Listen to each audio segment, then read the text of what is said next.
Depuis plus de 60 ans, les États-Unis cherchent à influencer le destin de Cuba.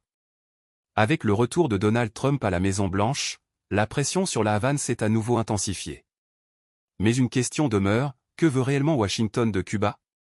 Aujourd'hui, l'île traverse l'une des crises les plus graves de son histoire. Pénuries alimentaires, coupures d'électricité, difficultés d'approvisionnement et départ massif de milliers de Cubains vers l'étranger rythment le quotidien de la population. Pour l'administration américaine, l'objectif est clair, pousser le gouvernement cubain à engager davantage de réformes politiques et économiques, et à améliorer le respect des droits et des libertés. Les partisans de cette stratégie affirment que sans pression extérieure, aucun changement significatif ne serait possible. Mais les critiques soulèvent une autre interrogation, de quel droit une puissance étrangère peut-elle chercher à imposer des changements à un État souverain? Selon eux, les sanctions économiques frappent avant tout les citoyens ordinaires, déjà confrontés à de nombreuses difficultés.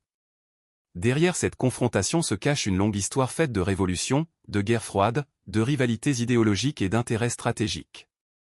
À seulement 150 km des côtes américaines, Cuba reste un symbole politique qui dépasse largement les frontières de l'île.